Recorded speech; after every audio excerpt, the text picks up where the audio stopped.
Dear Esther, the morning after I was washed ashore, salt in my ears, sand in my mouth, and the waves always at my ankles, I felt as though everything had conspired to this one last shipwreck. I remembered nothing but water, stones in my belly and my shoes, threatening to drag me under to where only the most listless of creatures swim.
When you were born, your mother told me, a hush fell over the delivery room.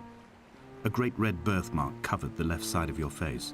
No one knew what to say, so you cried to fill the vacuum. I always admired you for that you cried to fill whatever vacuum you found. I began to manufacture vacuums just to enable you to deploy your talent.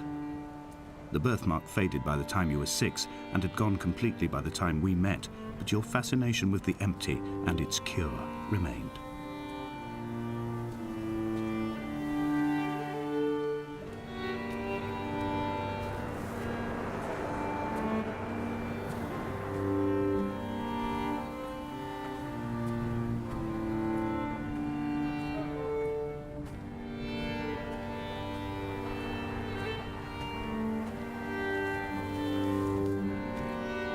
The mount is clearly the focal point of this landscape.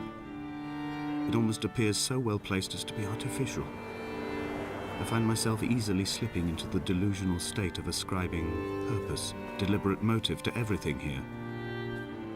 Was this island formed during the moment of impact? When we were torn loose from our moorings and the seatbelts cut motorway lanes into our chests and shoulders, did it first break surface then?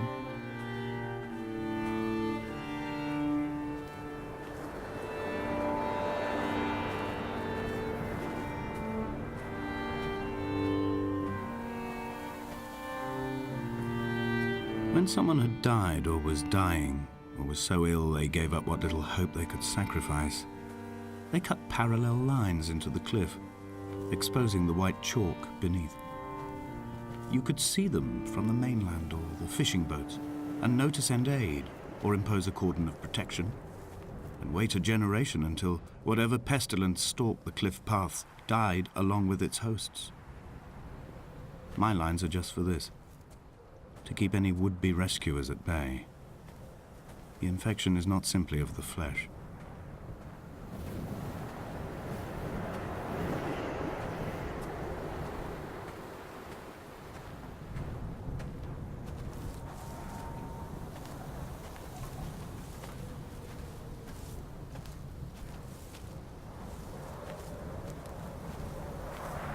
We are not like Lot's wife, you and I.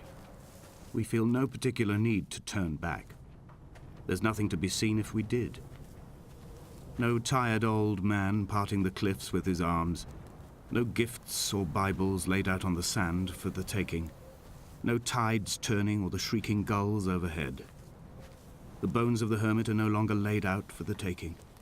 I have stolen them away to the guts of this island, where the passages all run to black, and where we can light each other's faces by their strange luminescence.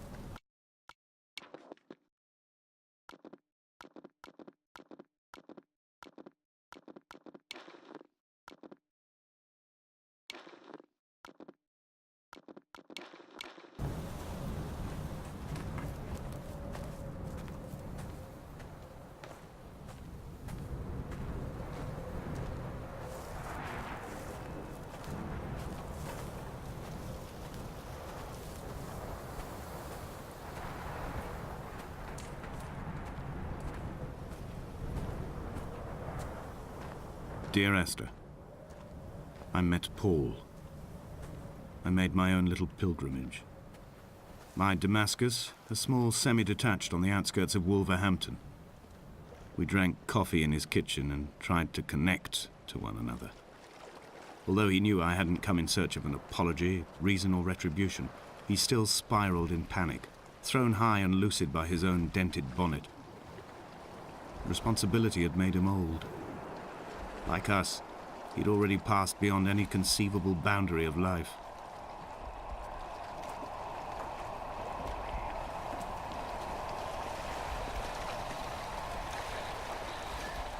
I find myself increasingly unable to find that point where the hermit ends and Paul and I begin. We are woven into a sodden blanket, stuffed into the bottom of a boat to stop the leak and hold back the ocean. My neck aches from staring up at the aerial.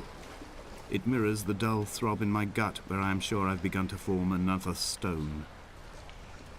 In my dreams, it forms into a perfect representation of Lot's wife, head over her shoulder, staring along the motorway at the approaching traffic in a vacuum of fatalistic calm.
The vegetation here has fossilized from the roots up.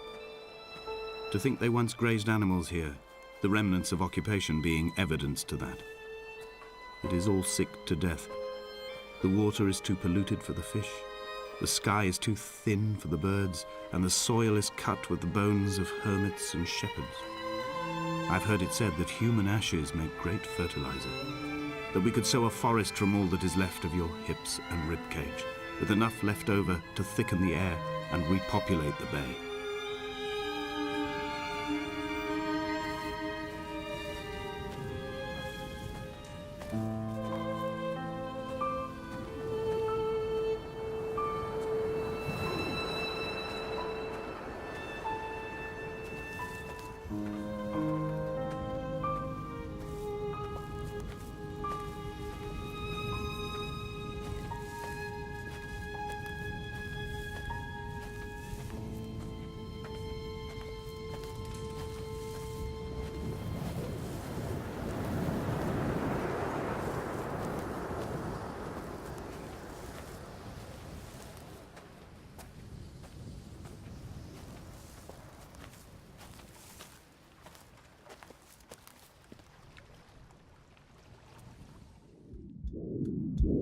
Come back.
Dear Esther, I have now driven the stretch of the M5 between Exeter and Bristol over 21 times. But although I have all the reports and all the witnesses and have cross-referenced them within a millimetre using my Ordnance Survey maps, I simply cannot find the location. You'd think there would be marks to serve as some evidence. It's somewhere between the turn-off for Sanford and the welcome brake services, but although I can always see it in my rear-view mirror, I have as yet been unable to pull ashore.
There must be a hole in the bottom of the boat.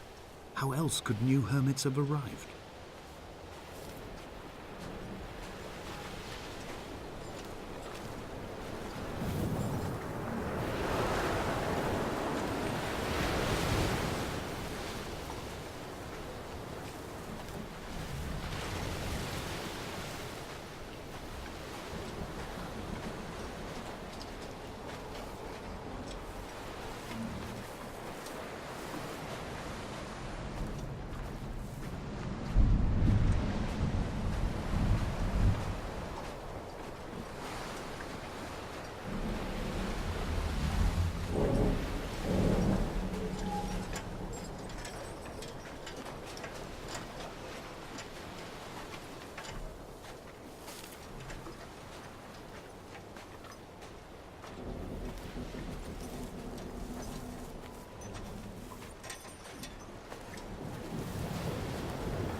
An imagined answer phone message.